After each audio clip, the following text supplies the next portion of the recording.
G'day, guys.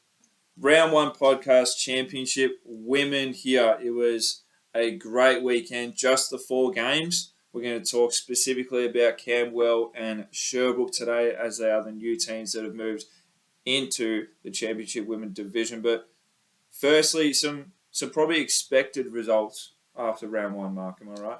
Yeah, probably not anything too much out of the box this week. I mean, there was a little bit of a surprise with Camberwell upsetting Pakenham. Yep.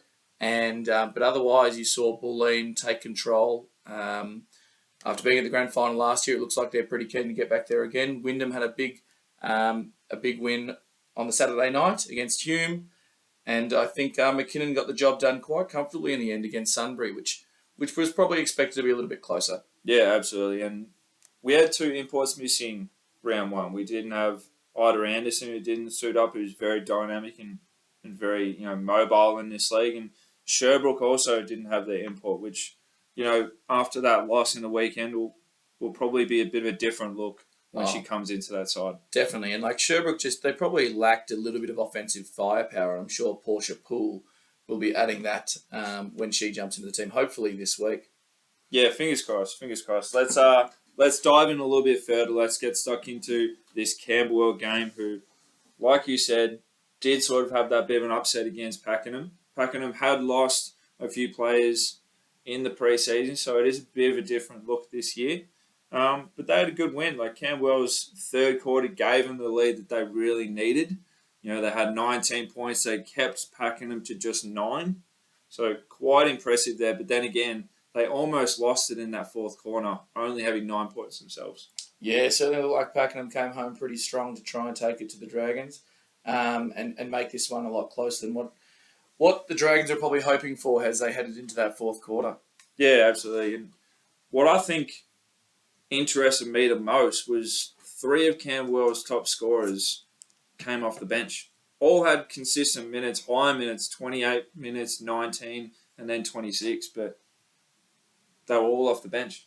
Yeah, interestingly enough, there's no double-figure scorers in that starting lineup for the Dragons, whereas we had newbies Labros, who I think was at RMIT last year, a star from RMIT. Correct. And then I'm not gonna have a go at this one until I've actually learnt this name, but we'll call her Conti from now on until I do learn that surname. But with 15 points, and I believe she was at Bulleen Boomers last year in that team which made the run at the grand final. Yeah, absolutely. Shooting well as well. Shot 3 from 7 from the 3-point line. Very handy clip off the bench. Yeah, absolutely.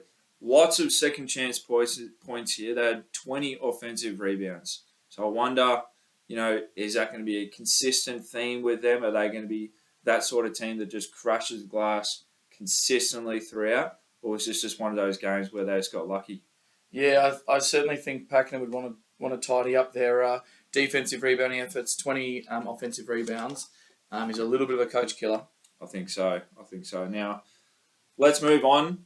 Sherbrooke probably didn't have quite the round 1 they were hoping for. They came off a very unfortunate grand final series last year, losing to Warrnambool. Did get that move up into championship, which we are very excited to see because they got some awesome talent there. But like we said, they did struggle here. They did struggle. Yeah, look, I was fortunate enough to be at this game, and they started really well. It was going basket to basket.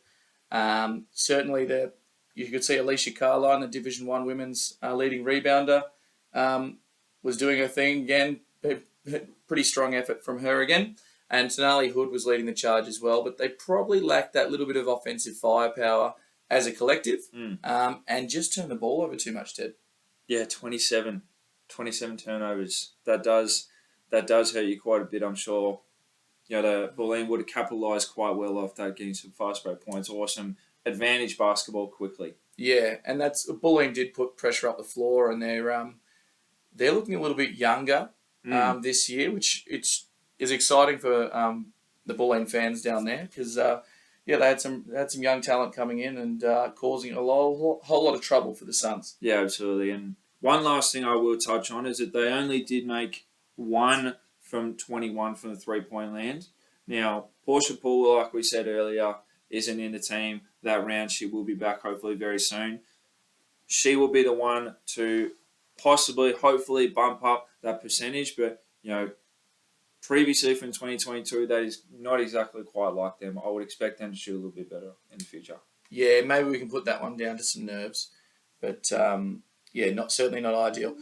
We look forward for those two new teams into Championship Women to next week. Camberwell will be having a double header weekend. They host Hume, and then they're hosting on the Sunday as well, a double home header against Wyndham, which will be a huge challenge and a bit of a welcome to Championship Women potentially. Oh yeah.